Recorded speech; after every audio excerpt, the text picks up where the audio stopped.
ಇವತ್ತು ನಾನು ಮೆಂತ್ಯ ಸೊಪ್ಪಿನ ಗ್ರೇವಿ ಮಾಡ್ತಾಯಿದ್ದೀನಿ. ಫಸ್ಟು ಕಡಲೆ ಬೀಜನ ಹುರ್ಕೊಂಡು ಸಿಪ್ಪೆ ತೊಗೊಂಡು ಮಿಕ್ಸಿಗೆ ಹಾಕ್ಕೊಳ್ಳಿ. 1 ಟೇಬಲ್ ಸ್ಪೂನು ಬಿಳಿ ಎಳ್ಳು, 2 ಟೇಬಲ್ ಸ್ಪೂನು ಹುರ್ಗಡ್ಲೆ ಪೌಡರ್ ಹಾಕಿ ಸ್ವಲ್ಪ ನೀರು ಹಾಕಿ ವೈಟ್ ಪೇಸ್ಟ್ ಮಾಡ್ಕೊಳ್ಳಿ.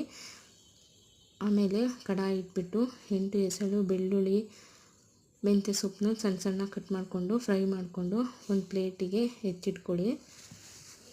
ಆಮೇಲೆ ಪುನಃ ಎಣ್ಣೆ ಹಾಕಿ 1 ಟೇಬಲ್ ಸ್ಪೂನು ಜೀರಿಗೆ, ಈರುಳ್ಳಿ, ಹಸಿರು ಮೆಣಸಿನ್ಕಾಯಿ ಹಾಕಿ ಫ್ರೈ ಮಾಡಿ. ಫ್ರೈ ಆದಮೇಲೆ ಶುಂಠಿ ಬೆಳ್ಳುಳ್ಳಿ ಪೇಸ್ಟ್ ಹಾಕಿ ಫ್ರೈ ಮಾಡಿ.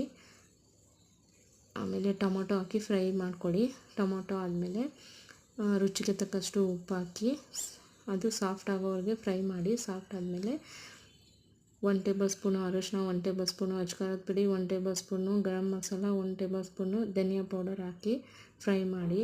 ಆದಮೇಲೆ ನಾವೇನು ರುಬ್ಬಿಟ್ಕೊಂಡಿದ್ವಿ ವೈಟ್ ಪೇಸ್ಟ್ ಅದನ್ನು ಹಾಕಿ ಅದನ್ನು ಹಾಕಿದ್ಮೇಲೆ ಚೆನ್ನಾಗಿ ಕುದಿ ಬರಲಿ. ಆದಮೇಲೆ ಅದು ಗಟ್ಟಿಯಾಗುತ್ತೆ.